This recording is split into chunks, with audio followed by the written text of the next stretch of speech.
So the compensation has been announced for Essendon's Sam Draper, and Essendon has received an end of first round pick for Sam Draper. That currently stands at pick 20. That means Essendon currently has picks 4, 5, 20, 26 and 29. This is obviously disappointing news for Essendon. We were hoping to get an early first round pick, which would have been pick 6. That would have been band 1 compensation.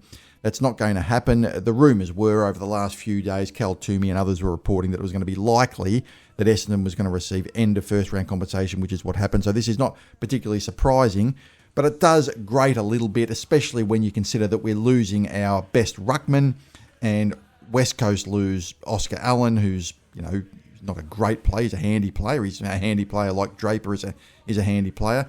And they get not just a pick 15 or 10 or something, they get pick 2, which is a huge leg up, you'd think, for them, considering they only won the premiership 7 years ago.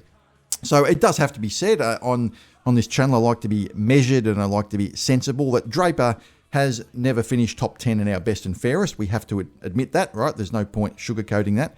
There's no point trying to turn him into the next, the next Tony Lockett, or the next Max Gawn or something, right? He's never finished top 10 in the best and fairest. He's only played one full season. He's had a lot of injuries, and he's coming off an Achilles injury. So I guess if you were to look at it and he was a contracted player and you were trading him, where would you, or what kind of pick would you expect to get for Draper if you were trading a contracted player? You probably wouldn't expect pick 6, would you? You'd probably expect about pick 20. So I guess the pick we've got in terms of compensation is probably about what you would roughly expect you'd get for him if he was a contracted player. But it still does grate a little bit. And I think it grates because of what West Coast have got. When you look at West Coast getting pick 2 for Oscar Allen, but not just that, they've got an assistance package from the AFL which gives them pick 19, which the AFL have just plucked that pick out of thin air and given it to them. But let me just explain what's going on here with West Coast and why this is annoying with this assistance package they've got, and it makes the whole Draper situation seem more unfair. West Coast is going to use that pick 19, and they're going to send it to the Brisbane Lions for Brandon Starcevic. Now, the issue here is that Starcevic is a free agent, so there's no need to trade for him, right? What would be the purpose in trading for him when they could just get him as a free agent?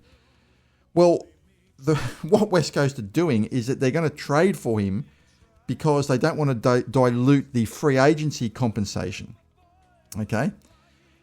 And as we know, West Coast have got pick 2 as compensation for losing Oscar Allen. So if you bring in Starcevic as a free agent, that would offset the loss of Oscar Allen, and it would cause their number 2 pick, this prize number 2 pick, to fall down maybe to an end of first round pick instead. So instead, they're going to trade with Brisbane and trade for Brandon Starcevic, but they're going to trade him with this magic pick that's appeared out of thin air that all of a sudden the AFL have just said, here's a pick that didn't exist and now you've got a pick.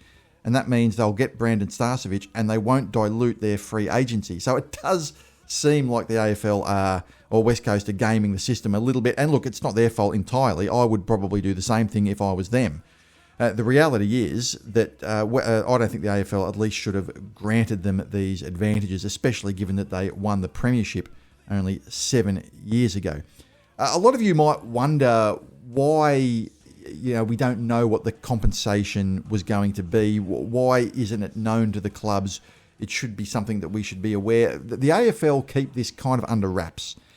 And they keep it under wraps because we don't know exactly what the players' salaries are. They know, of course, and all that information is lodged with the AFL, but we don't really know as fans. We have a rough idea. Things get leaked by the media. They get leaked to the journos and they get talked about, but we don't know down to the fine detail.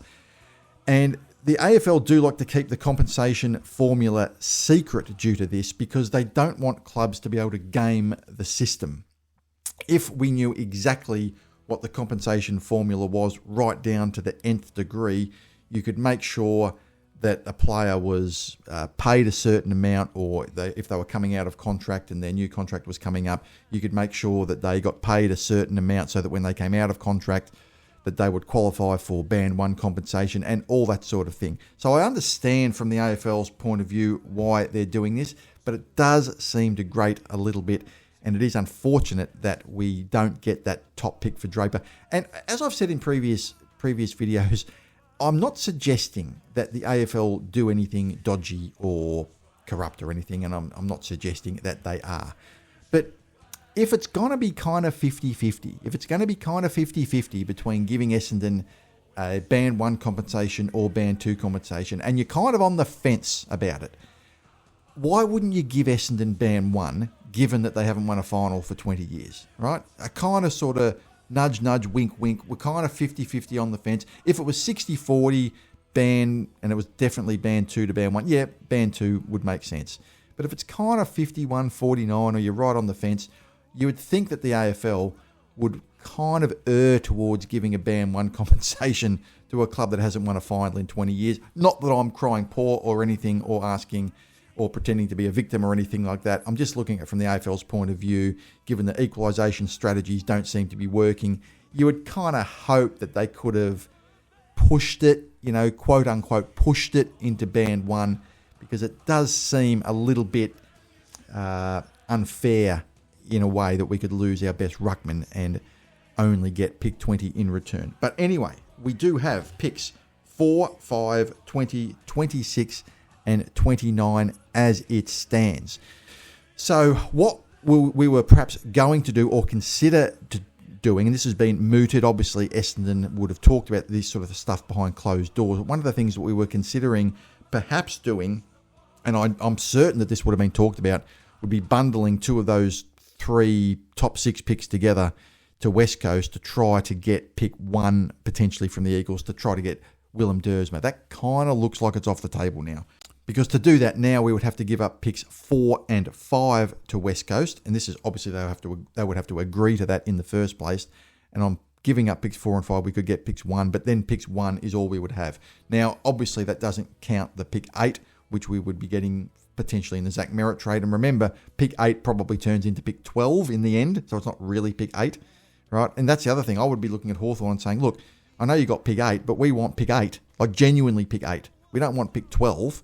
Right, you've got pick 8, so do a deal with another club, a 3-way deal, a 4-way deal, and we want a top 10 pick, not a pick that is pick 9 that turns into pick 14, but a pick that is a genuine top 10 pick, that we can pick a player at their worth for what they deserve to be picked at, so that we can pick a player at the value that a pick 8 should be, which is, I think, something that we should be looking at. And that's why I think we'll probably get 2 or 3 clubs involved in this Zach Merritt trade, because look, of course I want that pick 8 and I think that would be a good pick, but the reality is we need a pick that's a top 10 pick, not a pick that falls down to pick 13 or something like that. And then once we get a pick in the top 10, a genuine pick in the top 10, then there's a consideration for trading up a couple of picks potentially with West Coast if that can be done. But there's a whole lot of things to consider here with this. There's a whole lot of water to go under the bridge in terms of all the variables, all the intricacies of the trade period and what is going to happen. But what do you guys think of this compensation? Are you annoyed with it?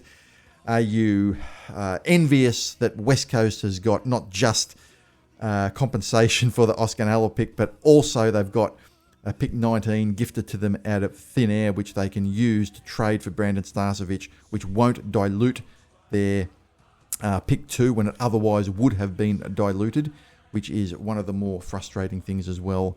And it feels a bit like gaming the system. But anyway, it is what it is. We can't do anything about it. We have to deal with the cards as they're presented to us. Essendon has got pick 20 for Sam Draper. That is the reality. And we're just going to have to make do. Well, I'm going to leave it there. I hope you guys enjoyed this video. Please like and subscribe to this channel. Have a great day, everybody. And as always, go Bombers.